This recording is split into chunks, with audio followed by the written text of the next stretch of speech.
Hey guys, welcome back to the AR YouTube channel. और 25 मई 2003 को एक ऐसी घटना घटी जो एविएशन के इतिहास में पहली और शायद आखिरी घटना होगी।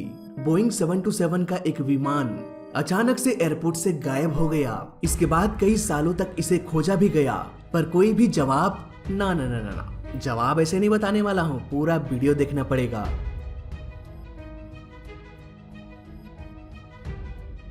उन्नीस 1975 में अमेरिकन एयरलाइन बोइंग 727 को बनाया गया। इसके बाद अमेरिकन एयरलाइन ने 25 सालों तक इसका इस्तेमाल किया। इतने साल इस्तेमाल करने के बाद इस प्लेन को अंगोला एयरलाइन ने यूज करना शुरू कर दिया।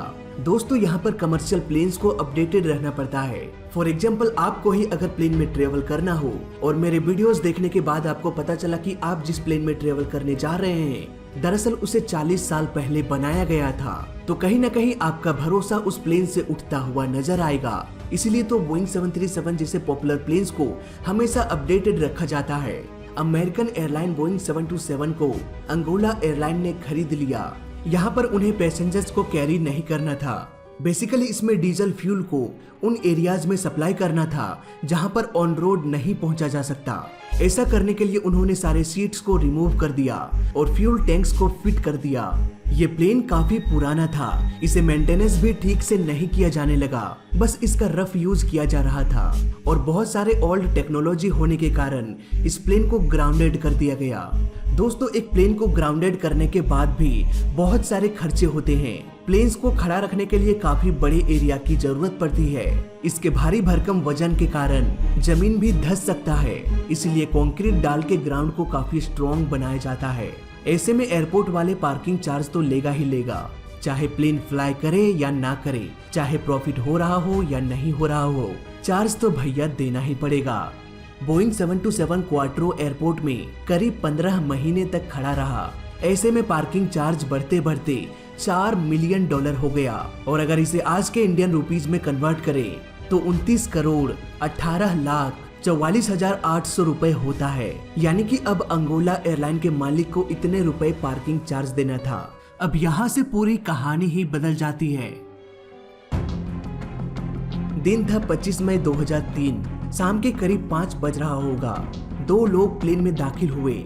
इनमें से एक अमेरिकन पायलट और दूसरा फ्लाइट इंजीनियर बेन सी पेडेला था। ऐसा माना जाता है ये दोनों बोइंग 727 को उड़ाने के लिए सर्टिफाइड नहीं थे, क्योंकि एक तो फ्लाइट इंजीनियर था, उसको तो कुछ आता जाता होगा नहीं, और दूसरे के पास स्टूडेंट पायलट लाइसेंस था, यानी कि वो सेसना जैसे सिर्फ छोटे प्लेन्स को ही उड़ा सकता था। और वैसे भी बोइंग 727 को उड़ाने के लिए कम से कम 3 पायलट्स का होना जरूरी है। लेकिन अगर कोई इसे चुराने के मकसद से प्लेन में दाखिल होता है तब तो वो अकेले ही प्लेन को गायब कर सकता है।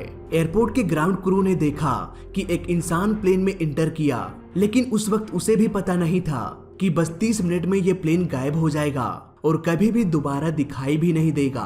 प्लेन का सारा लाइट अब भी ऑफ ही था, लेकिन अचानक से इंजन ऑन हो गया। ATC को भी अब तक ये पता नहीं था कि आगे क्या होने वाला है। दोस्तों, एयरपोर्ट्स में बहुत सारे प्लेन्स होते हैं, इसलिए ये पता करना बहुत ही मुश्किल हो जाता है कि किस प्लेन का इंजन रनिंग कंडीशन में है, क्योंकि चारों तरफ इंजन की आवाजें ही सुनाई देती है।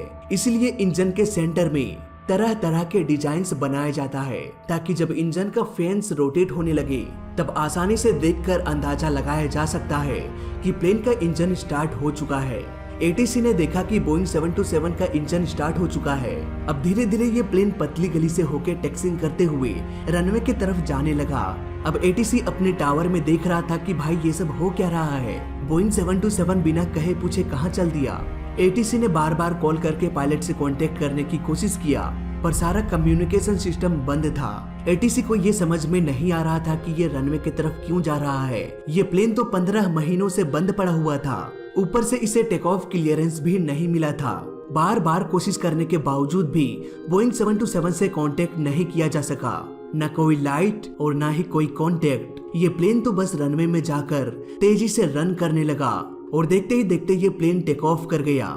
एयरपोर्ट के सभी अधिकारी बस देखते रह गए और ये सोचते रह गए कि आखिर चल क्या रहा है, ये सब कैसे हो रहा है। प्लेन टेक ऑफ करके साउथ वेस्ट की ओर मुड़ गया और विशाल समुद्र की ओर चल पड़ा, और देखते ही देखते ये प्लेन लोगों के नजरों से, रडार से, सैटेलाइट से गायब हो गया हमेशा हमेशा के लिए। दोस्तों अब ये मामला सिर्फ प्लेन के मालिक और पार्किंग चार्ज या एयरपोर्ट वालों का ही नहीं रहा, ये मामला इंटरनेशनल लेवल में फैल चुका था। एयरपोर्ट के सिक्योरिटी पर सवाल उठने लगा। किसी पैसेंजर का बैग या लगेज गलती से कहीं खो जाना या चोरी हो जाना, ये सब बातें तो समझ में आती है, लेकिन पूरा का पूरा प्लेन ही चोरी हो जाना, ये अपने आप में ही बहुत बड़ी बात थी। तुरंत ही एक सर्च टीम को समुद्र की ओर भेजा गया। वहीं ग्राउंड में इन्वेस्टिगेशन करने के बाद ये पता चला कि प्लेन में 55,000 लीटर फ्यूल भरा गया था। इतने फ्यूल में ये प्लेन 2,400 किलोमीटर फ्लाई कर सकता था और इतने बड़े एरिया में प्लेन को खोज पाना बहुत ही मुश्किल था। ऊपर से रात भी हो चुकी थी, प्लेन का सारा लाइट भी ऑफ था। इस घटना के 2 साल पहले 11 सितंबर 2001 में 9/11 की दिल दहला देने वाली घटना भी हो चुकी थी। इसलिए इस बात की भी संभावना बढ़ गई कि हो सकता है इसमें किसी टेररिस्ट का हाथ हो और किसी शहर में 9/11 की घटना दोबारा से हो जाए। इसलिए इस प्लेन का पता लगाना बहुत ही जरूरी हो गया। 1 दिन, 2 दिन, 10 दिन, 100 दिन, साल बीत गया, पर फिर भी ना प्लेन मिला, ना प्लेन का कोई मलबा मिला और ना ही उन दोनों का पता चल पाया। दोस्तों अगर इस प्लेन ने टेक ऑफ किया था तो इसने कहीं न कहीं लैंडिंग जरूर किया होगा।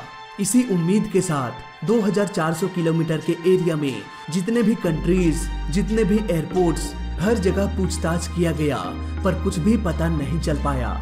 एक प्लेन किसी समतल मैदान में भी इमरजेंसी लैंडिंग कर सकता है। अगर बोइंग 727 किसी एयरपोर्ट में लैंड नहीं किया तो हो सकता है वो किसी समतल मैदान में लैंड किया हो। इसलिए ग्राउंड लेवल पर भी प्लेन को काफी दिनों तक खोजा गया, पर कुछ भी पता नहीं चल पाया। दोस्तों एक प्लेन को चुराना तो आसान होता है, पर उसे छुपा के रखना बहुत मुश्किल है। इसलिए कई सालों के छानबीन के बाद भी अगर प्लेन का कुछ भी पता नहीं चल पाया तो इसका मतलब यही है कि प्लेन समुद्र में ही कहीं क्रैश हुआ होगा। बेन सी पेडला के सिस्टर ने भी यही बयान दिया था कि हो सकता है प्लेन समुद्र में कहीं क्रैश हो गया हो। दोस्तों बहुत से लोगों का ये मानना है कि इस प्लेन को चोरी करवाया गया एयरलाइन कंपनी के द्वारा, क्योंकि उस प्लेन के ऊपर 29 करोड़ का कर्ज था। ऊपर से प्लेन का कंडीशन भी ठीक नहीं था, वो तो उड़ने के लायक भी नहीं था। इसलिए प्लेन के मालिक ने 2 लोगों को हायर किया और वो दोनों लोग उसी एयरलाइन कंपनी में काम भी करते थे। इसलिए इस बात का भी शक काफी बढ़ गया। दोनों चोर प्लेन को लेके 9-2-11 तो हो गया, वही एयरलाइन कंपनी का मालिक जिसे 29 करोड़ रुपए पे करना था, अब प्लेन का मालिक ही पार्किंग चार्ज पर सवाल करने लगा। इतने दिन से चार्ज पे चार्ज जोड़े जा रहे हो, 29 करोड़ रुपए का बिल बनाए हो, यही है तुम्हारी सिक्योरिटी? कहाँ गया मेरा प्लेन? दोस्तों ये तो वही बात हो गई कि ना रहेगा बांस और ना बजेगी बांसुरी। हो सकता है प्लेन चोरी होने के बाद एयरलाइन कंपनी को इंश्योरेंस का पैसा मिल गया होगा।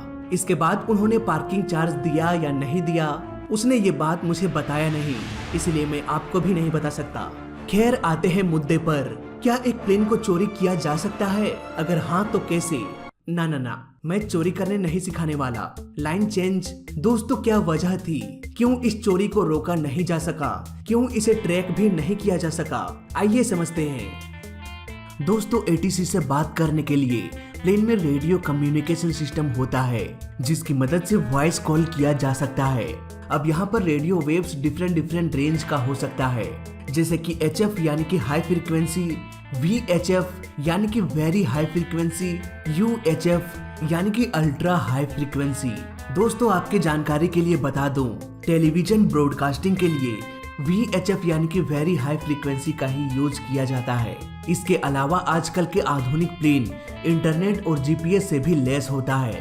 प्लेन में एक ट्रांसपोंडर भी होता है। अगर रेडियो कम्युनिकेशन फेल हो जाए तो इसी ट्रांसपोंडर की मदद से ATC को सिग्नल भेजा जा सकता है स्क्वाक कोड की मदद से। अब ये स्क्वाक कोड क्या है? ये नंबर, ये कोड बेसिकली 4 डिजिट का होता है और हर नंबर का अलग अलग मतलब होता है। फॉर एग्जाम्पल अगर पायलट किसी से कम्युनिकेट नहीं कर पा रहा है तो सिंपली वो ट्रांसपोंडर में 7600 डायल कर देगा। इसके बाद ये नंबर ATC तक पहुंच जाएगा। अब ATC को पता है कि इस नंबर का मतलब है कम्युनिकेशन सिस्टम फेलियर। अब यहाँ पर कम से कम 2 फाइटर प्लेन को भेजा जाएगा प्लेन के लास्ट लोकेशन में। प्लेन को खोज निकालने के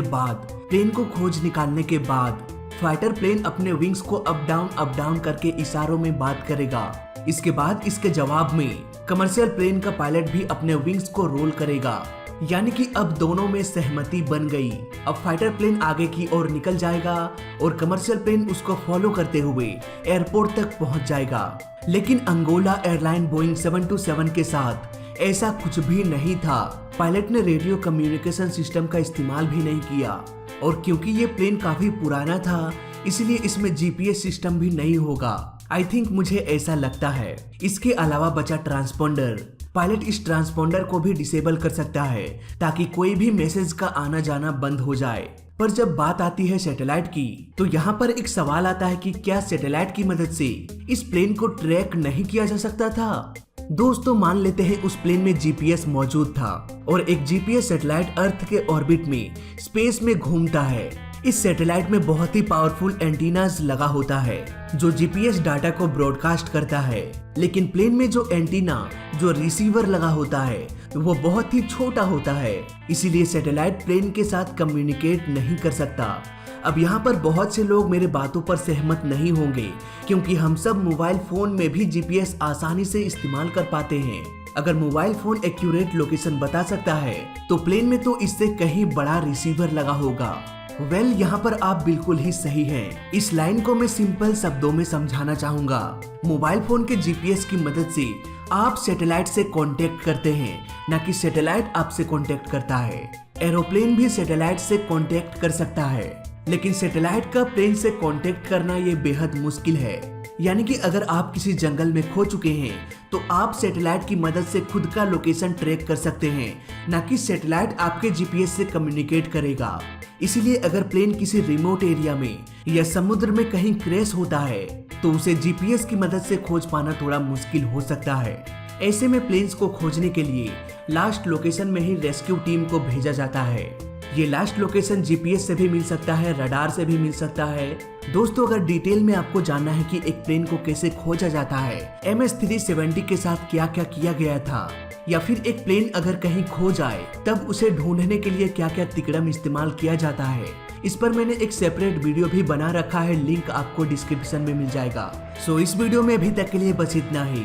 वीडियो अच्छा लगा तो लाइक कर देना, बुरा लगा तो डिसलाइक कर देना और दोनों ही केस में चैनल को सब्सक्राइब कर देना क्योंकि इस चैनल में सीखने के लिए बहुत कुछ है। तो मैं मिलता हूँ आपसे अगली वीडियो में, तब तक के लिए देखते रहिए और सीखते रहिए। जय हिंद, वंदे मातरम।